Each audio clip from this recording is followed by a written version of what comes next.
has described underdevelopment in human projects as the genesis of the prevailing insecurity and social-economic challenges bedeviling the global community. The Nigerian leader therefore challenged world leaders and potential investors to prioritize inclusive and humane policies as critical pathways towards re-energizing the global economy in a post-COVID-19 era. This was at the 5th edition of the Future Investment Summit in Riyadh, Saudi Arabia.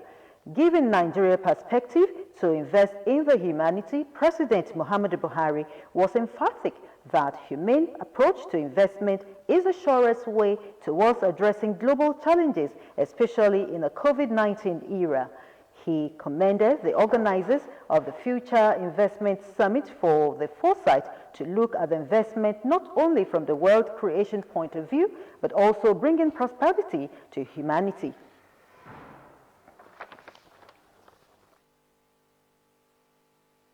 This is why we in Nigeria, we believe that public and private partnership should focus on increasing investments in health, education, capacity building, youth empowerment, gender equality, poverty eradication, climate change, and food security.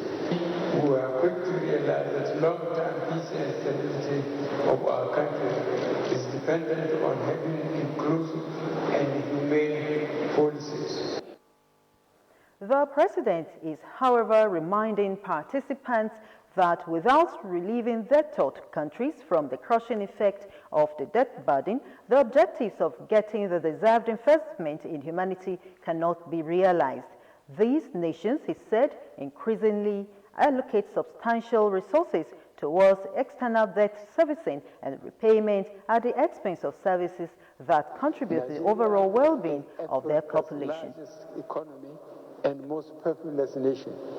Our economic reforms, which focus on humane investments, are ideal for investors looking to have profitable returns while positively impacting the citizenry. Infrastructure investment represents significant potential for investors in Nigeria.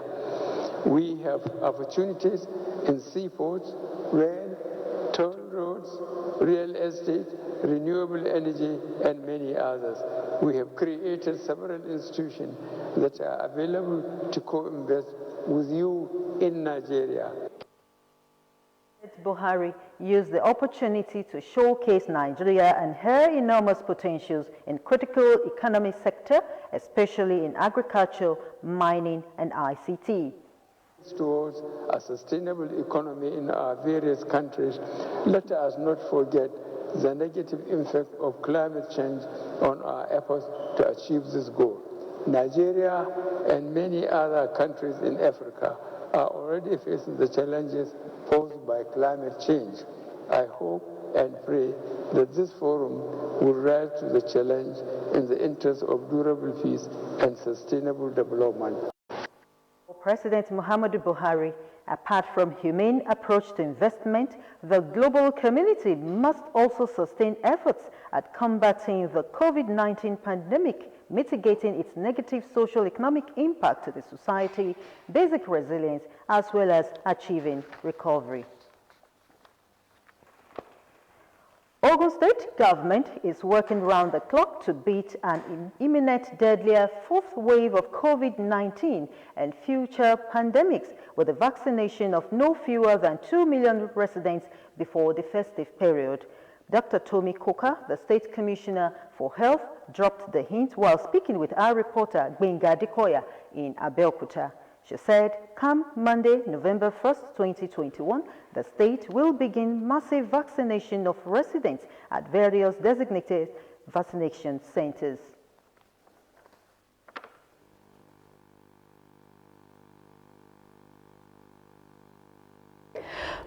We're going to have a mass campaign starting from next Monday, and our aim is to have 2 million Ogun State citizens vaccinated. We will have 422 static vaccination sites. We're going to have roaming vaccinators that will move from one market to car park, to religious centers, to any major gathering.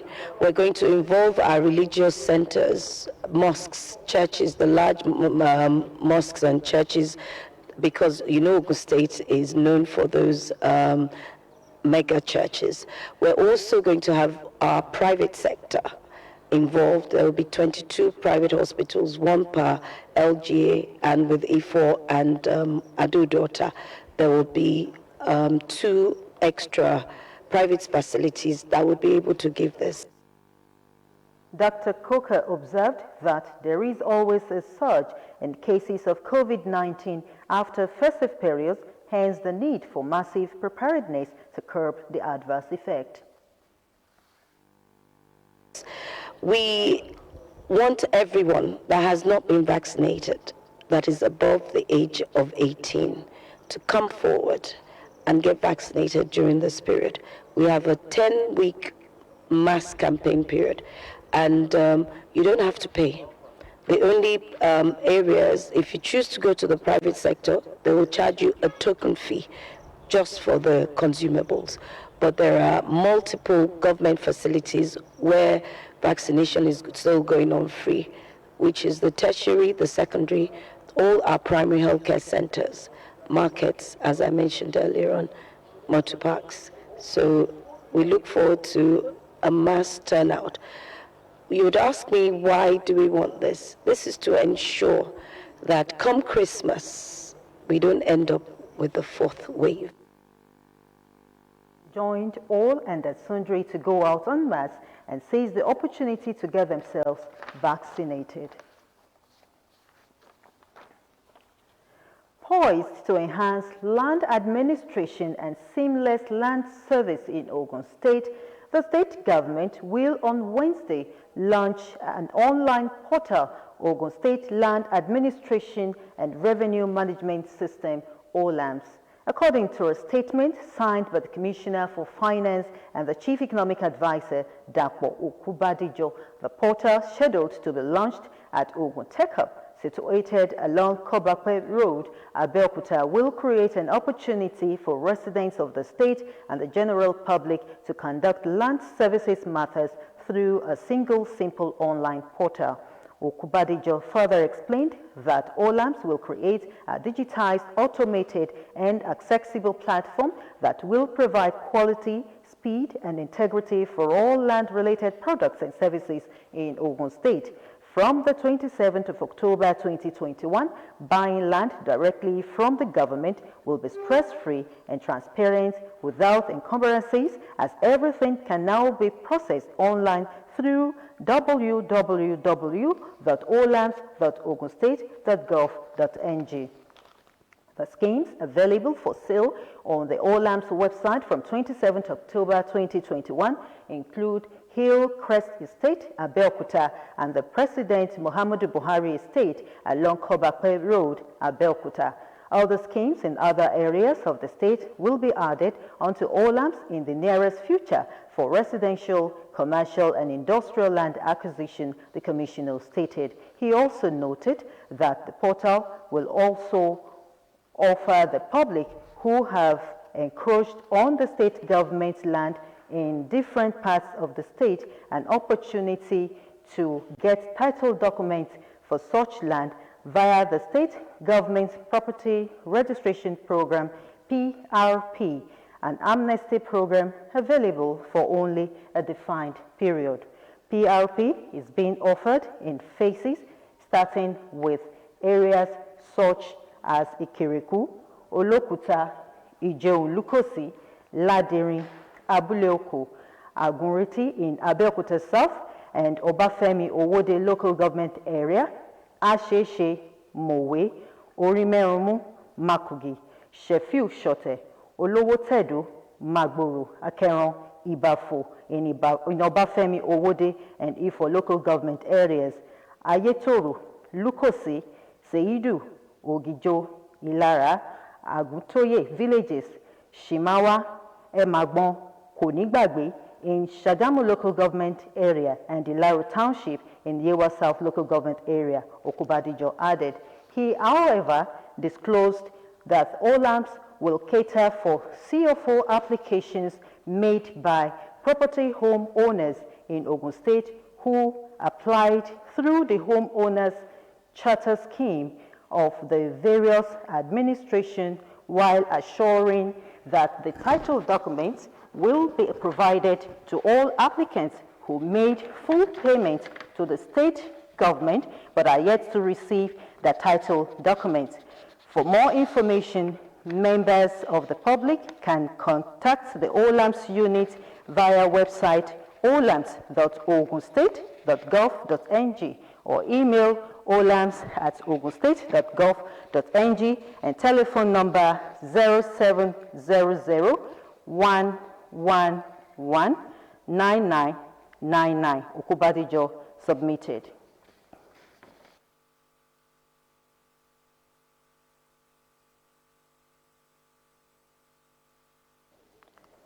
Ogun State Deputy Governor, Engineer Mrs. Noimot Salako Oyedele, has made a charge to learners across the state to improve their attitude towards education in order to attain success in the pursuit of life. The Deputy Governor gave this admonition in her office at Okemoson while receiving Master Aliu Mustafa Olashile at Junior Secondary School 3 of Z Excellent Schools Atonota, who emerged the best overall winner of the 2020-2021 Spellit Battle of Champions competition held in Abuja. Mrs. Oyedele reiterated that the present administration has put a lot of efforts in improving teaching and learning activities by providing enabling environment, improving infrastructural facilities across the state, employment of teachers to aid teaching process, celebrating students that has emerged winners in different competitions, and many more. And my prayer is that this is just the beginning of the many great successes which Mustafa will enjoy in his life. It's also for the school definitely a testament to the effort that the school is putting in to support their children. Because no matter how brilliant a child is, the school can only enhance it and bring out the brilliance and guide the brilliance of that child to make a success of whatever it is the child wants to achieve in life. She appreciated World Best Television, the organizers of the competition, and the national coordinator, Mr. Fred Iwoha, for putting in place such worthy competition that will continue to encourage students to be actively engaged and also enhance their learning ability. In her remark, the Permanent Secretary of the Ministry of Education, Science and Technology, Mrs. Abosede Ogunleye, while congratulating the winner, said such competition tends towards developing children. In his address, the National Coordinator of Spellit Battle of Champions competition revealed that the competition cut across the 34 states of the country with over 600 students competing in different stages of the contest. There is the need for young Nigerians to add self-development and vocational skills to their certificates if they are to become major players in the workplace of the future. The Ogun State NYSC coordinator, Dr. Mrs. Belinda Faniyi, made the submission at the swearing-in of the 2021 Batch C Stream 1 core members at the orientation camp in Shagamu. Ronke Adeyemi has the details. 2021 Batch C Stream 1. 1,500 prospective corps members. The National Youth Service Corps was created with the purpose of inculcating Nigerian youth with the spirit of selfless service to the community and to emphasize oneness, irrespective of cultural or social background. In realization of this objective, the swearing-in ceremony of the 2021 Batch C Stream 1 was held at the NYSC Orientation Camp in Shagamu. Representing the Chief Judge of Ogun State, Justice Agbelu, administered the oath of service to the new corps members. Ogun NYSC coordinator Dr. Mrs. Belinda Faniyi called for high level of enthusiasm and discipline among corps members towards the exercise, as well as admonished them to be self-sufficient through skills and entrepreneurship program that will be provided to them. At the launch pad of the service year, this orientation course will prepare you physically and mentally for your expected contributions to the progress and development of a fatherland. Corps members described their experience at the Ogun State Orientation Camp as a good one, and that it lives to the expectation of being a 5-star camp. Ogun State is really cool, the air is nice, and I really recommend it for others to come and start up. Great. It has been a blessing to me. Being in this camp, Ogun State is one of the best camps in Nigeria. I'm so happy, and I'm good that I'm here. NYSC's scheme is not just about service to the nation, but also an opportunity to build a platform for personal development. Aderonke Adeyemi, Ogtv News. The Academic Staff Union of Polytechnics, ASUP, has criticized the establishment of new polytechnics in Nigeria, saying it is abysmally wrong for the government to churn out licenses for new polytechnic-like constituency projects, while the existing ones are apparently in a pathetic state and unattractive for prospective students. ASUP President, Comrade Anderson Ezebi, who said this in his opening address at a workshop tagged Advocacy Roundtable on the Future of Nigerian Polytechnics, organized by his union, also expressed in strong terms displeasure that the government is doing less in revitalizing tertiary institutions in the country, especially the polytechnics. Still ahead, United Nations raises concerns on the detainment of Nnamdi Kanu by DSS and his treatment in custody. Details and more reports after this break. Join us again.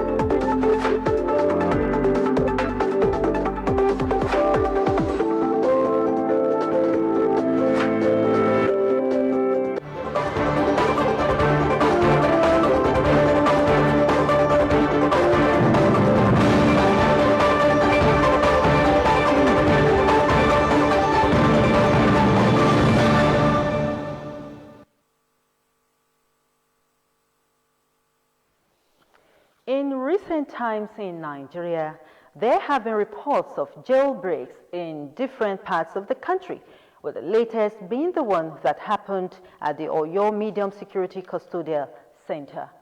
This report by Bumi Adigun gives details of how the incident happened and the steps taken by government to rearrest the inmates. His report.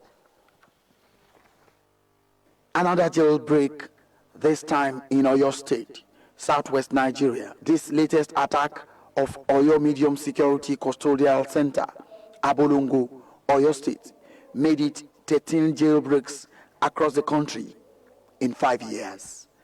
From the Medium Security Custodial Center in Kaba, Kogi State, was where 240 inmates out of 294 prisoners in custody were freed. Oko and Benin Correctional Centers were also touched, freeing 1,993 inmates.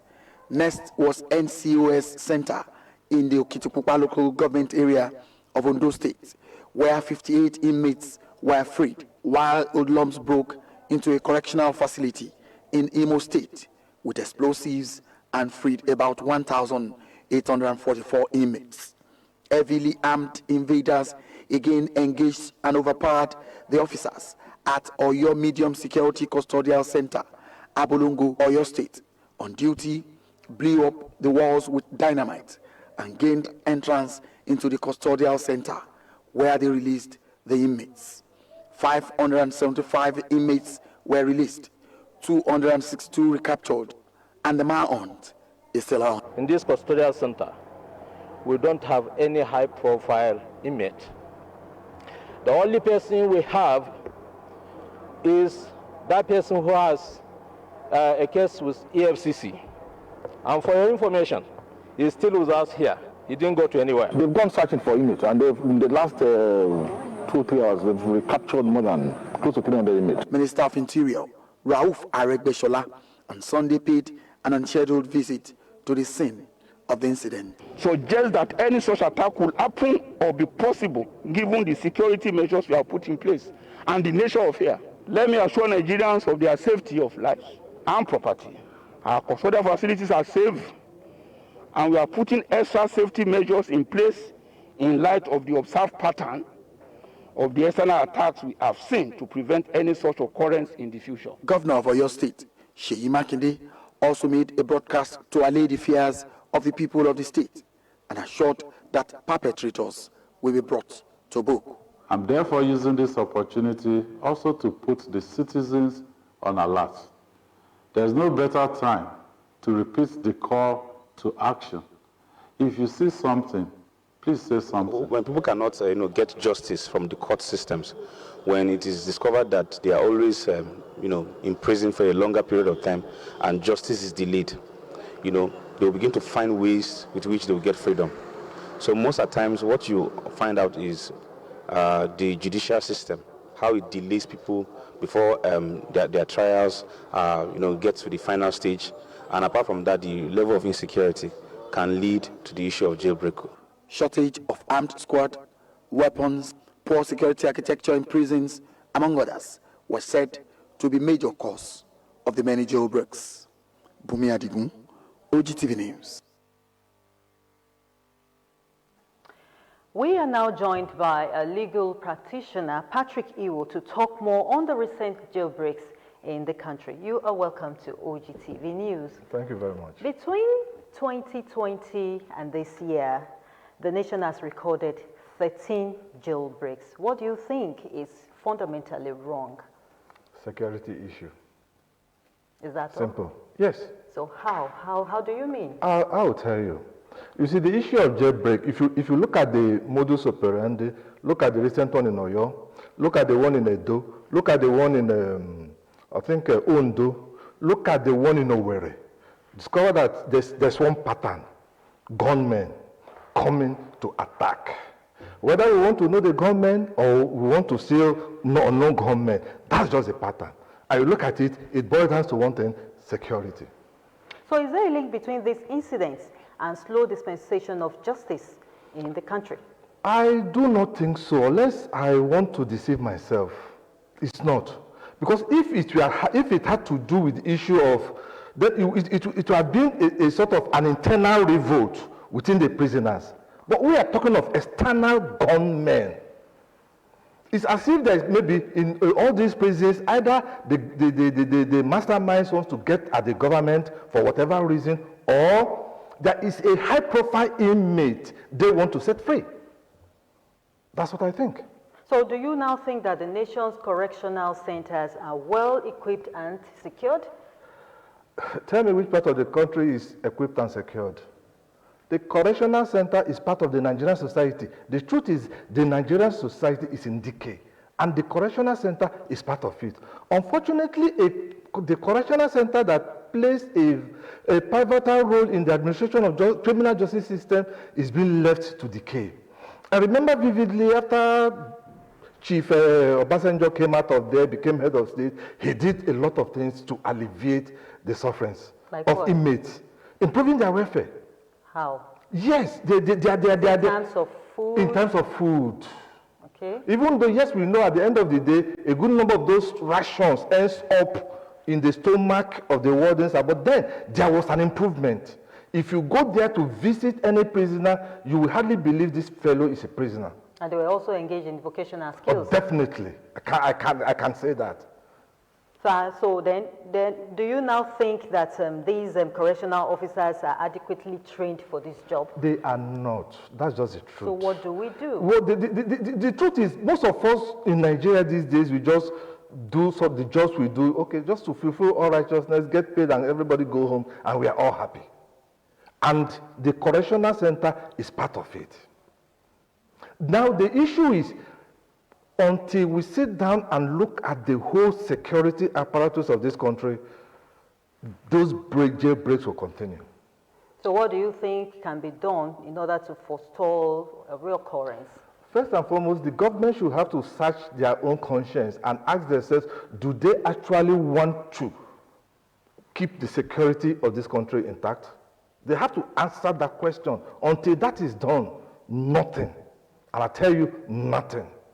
Because we go to Southwest, Northeast and West, issue of, we play politics with these bandits. Well, you see, let us tag them terrorists, let us not tag them terrorists. If the country will break down, is it the kind of thing we should be talking? And day in, day and night, they continue their massive this, without even looking at anybody's face. And then do you think the country has the capacity to handle such a situation? The beauty thing about this country is that Nigeria, we have the capacity to do whatever it is we set our mind to do. We have that capacity. Why not? We have it. So are we talking about the human aspect or the equipment? The political will. The political will is not there. Our politicians are still, I just don't know. But the political will is not there. And that's the problem. So how can we fire on that? How can we bring it alive? I think the populace should rise up. We need to do more than answers. We need to do more. We need to take our own destiny in our own hands and let the politicians know that enough is enough. A commander-in-chief is a politician, for goodness sake. And then we are talking of, look at the states. We are talking of true federalism. How can you operate a true federal system, true federalism, without having state police? Now, the prison is under the exclusive list, for goodness sake. It's not within the state capacity of the state. And look at the state governors are being called upon to go and protect. So that's a problem. I know if I should allow you, Barrister Patrick, I know you want to continue and continue and continue, but time is actually not on our side. And I want to sincerely thank you so much for coming onto the news tonight. Thank you very much. Thank you very much, sir. And now to the rest of the news.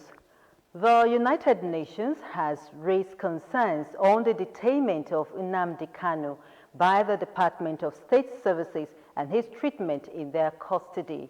This was contained in the mandates of the Special Rapporteur on torture and other cruel, inhuman, or degrading treatment or punishments, the Working Group on Arbitrary Detention, the Working Group on Enforced or Involuntary Disappearances. Others are Special Rapporteur on the right of everyone to the enjoyment of the highest attainment standard of physical and mental health, Special Rapporteur on Minority Issues, and the Special Rapporteur on the promotion and protection of human rights and fundamental freedoms while countering terrorism. In the document, the United Nations said it received information on allegations of enforced disappearance, arbitrary detention, torture, and ill treatment of Nnamdi Kanu by Kenyan security officials, as well as his illegal rendition to Nigeria to face trial for terrorism-related charges, which were believed to be linked to his leadership of the indigenous people of Biafra, IPOB. It added that since his rendition to Nigeria, Kanu had been denied family visits, confidential access to a lawyer, and necessary medical treatment for his underlying illness. The United Nations further described the alleged torture and ill treatment of Kanu as alarming, saying they constitute a violation of fundamental human rights. The federal government has asked the Court of Appeal in Abuja to order a fresh trial in an alleged 7.1 billion naira laundering charge against the former governor of Abia State, Senator Orji Uzor Kalu. The government is asking the appellate court to set aside the September 29 judgment of the Federal High Court, Abuja, which prohibited it from retrying the former governor and his firm, Sloke Nigeria Limited. The federal government, through the Economic and Financial Crimes Commission, EFCC, also wants the appeal court to order Senator Kalu and his company to submit themselves for retrial in line with the order of the Supreme Court in its May 8, 2020 judgment, voiding the earlier trial and conviction of Kalu and two others and ordering a retrial. The requests were contained in two notices of appeal filed by a lawyer to the EFCC, Rotimi Jacobs, against the two judgments delivered by Justice Inyang Eko of the Federal High Court, Abuja. The Federal High Court in Abuja had earlier in September barred the federal government from retrying the former governor of Abia State, Orji Uzo Kalu, on the 7.1 billion naira money laundering charge which the EFCC earlier preferred against him. In a judgment delivered by Justice Inyang Eko, the court held that the Supreme Court did not, in the verdict it gave on Monday 8, 2020, order the retrial of either Kalu or his firm, Slope Nigeria Limited. The ongoing palliative works on the Singa-Joju Road Altar of the Lagos-Abeokuta Expressway entered day 2 and moving on at high speed. Commissioner for Works and Infrastructure, Ade Akinsoya, while briefing the press, said the work is expected to be completed in 21 days. Bumi Adigun was again at that road to see the level of work. His report. Palliatives finally on the bad spot of Joju Road, beginning from the flyover and it will get to Singa Junction.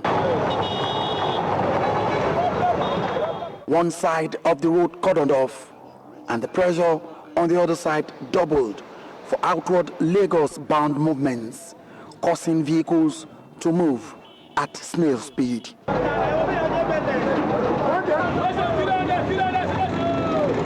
It was terrible.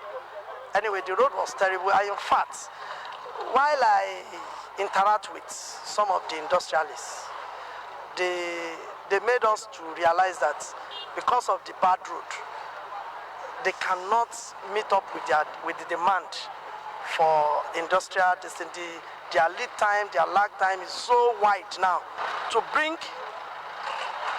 their raw material from Apapa clearing would take them longer, like times 2 or times 3 of the days that they were used to.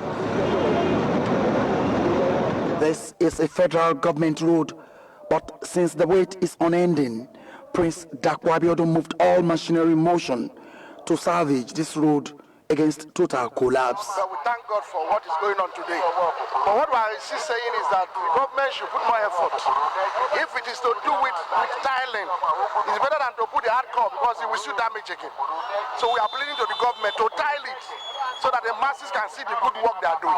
Engineer Ade Akinsoya is the Commissioner for Works and Infrastructure in Ogun State. He said Prince Dakwa Abiodun is moved by the hardship people go through and he needs to move in. His Excellency, Prince Dakwa Abiodun cannot wait any longer for people to suffer.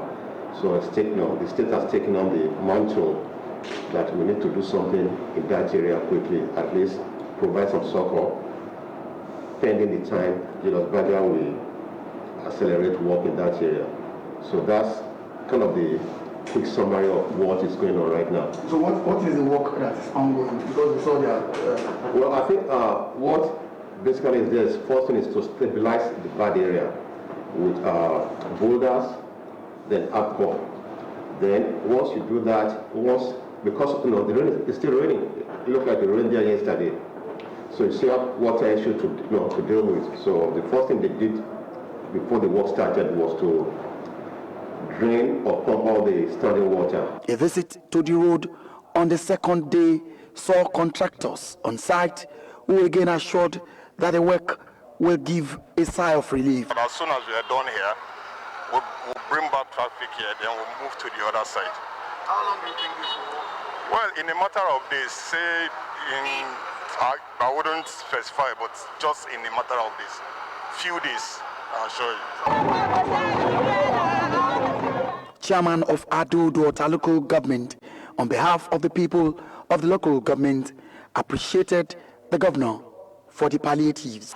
But our people will now see that the governor is a listening governor, and because the governor has heard their voices and they are bringing succor to all of us. The hardship is temporary, as it will ease out as the work goes on. Bumi Adigun, Ogtv News.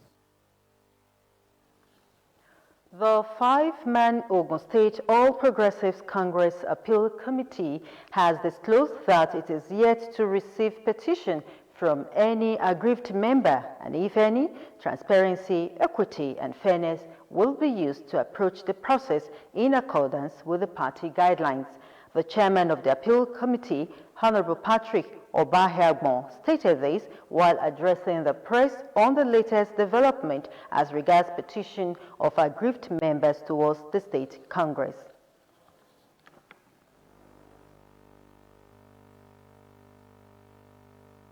I'm happy to announce to you that committee members have since been here since about 10 a.m. and it's about 12:30 now. Up till now, there are no petitions. We have equally had interface with the APC headquarters in Abuja to find out if there are petitions flowing from the state congress in Ogun State that were directed to Abuja. And we are told that as at now, there is no petition before the APC headquarters in Abuja, neither is there any petition before us here now. Honorable Obaheagbon, however, said since there is no petition, it means all party stakeholders are satisfied with the outcome of the state congress. The Independent National Electoral Commission says it has adequate manpower for the conduct of November 6 governorship election in Anambra. INEC Resident Electoral Commissioner in Anambra State, Nwachukwu Orji, disclosed this on Tuesday in Awka. Orji, who was reacting to a viral media report that hundreds of ad hoc workers recruited for the Anambra election resigned en masse, said there was no truth in the publication. He said INEC is still in the process of recruiting the ad hoc workers and that they have just finished the last training before the false report. The INEC official explained that none of the ad hoc workers being recruited had been given engagement letter. Losses are one-time removal or decrease in resources or assets. It is mostly unanticipated and if not insured, can be recovered. As a responsible and responsive government committed to reviving transportation businesses through insurance schemes, Ogun State Internal Revenue Service took its awareness campaign on Ogun E-third-party insurance to some motor parks at Ewekoro, Ifo, Abeokuta, and Yewa South axis. Ayodeji Oluwumi completes the report.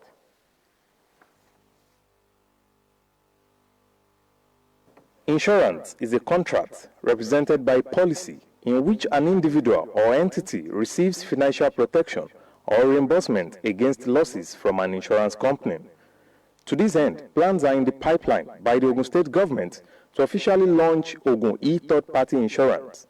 However, the State Internal Revenue Service, alongside Nigerian Council of Registered Insurance Brokers, Ogun State chapter, took the responsibility to sensitize the transporters at Ewekoro, Ifo, Abeokuta, and Yewa South motor parks. Okay, the essence of the exercise is just the E-third-party motor insurance that though it's been on before, third-party has been on before, but now on E-third-party, it's going to run on a platform. So the price hasn't changed. What has just changed is that now we want to amalgamate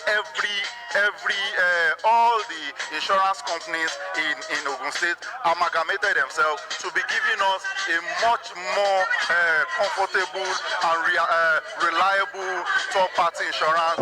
When you go to licensing office, our different IRS offices, get your E-third-party certificate there and you are covered. After enlightening the transporters, they expressed their delight in the new third-party insurance schemes as they confess it is an eye-opener. Government has promised say the insurance company, when our drivers or the Okada riders had an accident, they are going to compensate them. We want them to stand firmly on their promise. In that wise, if they can stand firmly on their promise, we promise that our drivers will be coming up to take the insurance policy from the government. The e-third-party insurance scheme will be officially flagged off on Thursday, 28th of October 2021. Ayodeji Olunmi, Ogtv News. Ogun State government will on Wednesday commence town hall meetings on 2022 to 2024 medium-term expenditure framework MTEF and the 2022 budget. In a release by the Commissioner for Budget and Planning, Mr. Olaolu Olabinton said the town hall meetings, which is aimed at eliciting the inputs and opinions of the citizens in the preparation of the MTEF and 2020 budget, is scheduled to kickstart in Ogun East Senatorial District on Wednesday, October 27, 2021 by 2 p.m. Olabinton in the release said the meetings will be virtual, while that of Ogun West and Central will hold on Thursday, October 28 and Friday, October 29, respectively, at 10 a.m. The event will be broadcast live via Zoom by Ogtv starting from 2 in the afternoon. Gridlocks occasioned by breakdown of heavy-duty trucks and equipment on the highways may be reduced as Truck Owners Association of Nigeria Ogun State Chapter has taken delivery of 2 heavy-duty towing vehicles for its use. At the commissioning ceremony held in Abeokuta today, the security operatives in Nigeria and government of Ogun State pledged their unflinching support for the association on its initiatives. Tiwalade Faison completes the story. And of the Son, and of the Holy Spirit. Congratulations. Such was the mood of the executive and members of Truck Owners Association of Nigeria, Ogun State Chapter, during the official commissioning of the multi-millionaire trucks purchased to enhance recovery of broken-down trucks and heavy-duty equipment on roads across Ogun State. The zonal chairman of Truck Owners Association of Nigeria, Elder Samuel Shitu, explained that the association had committed a huge amount to the purchase of the towing vehicles as its contribution to the current government's effort at making the road better and safe. Make boarding easier for our members, that instead of towing our vehicle with a exorbitant price, we can make a contribution, buying our own tow truck, hand over to them so they can be able to use it in case of all those any emergency. They can be able to tow our truck to a nearest place, and then the fine will be minimal. You know, because of the burden of the tow truck, the price is the fine is used to be exorbitant.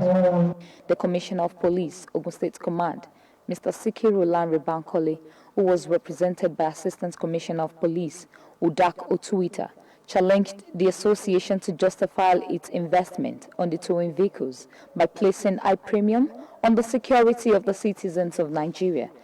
The Commissioner of Police, Ogun State Command, assured the association of continued support from the Ogun State Police Command. I want to encourage you that I'm aware of the existing cooperation between the police and the community and your association. I want you all to assist us more. That's my request on behalf of the CP. That not only to assist us in the area of your specialties or profession, but in crime fighting. I want you people to cooperate with us, give us enough information, work with us. We cannot do it alone. Welcoming guests to the ceremony, the National Chairman of Truck Owners Association, Alhaji Isiaka Ajitumobi, stressed that the project was the association's contribution to road safety in Nigeria Alhaji Ajetumobi commended the association for their determination to plow back into the industry in line with the international best practice in road management and transportation to Aladify. Simi Atabaru is on standby for business news when we return. Join us again.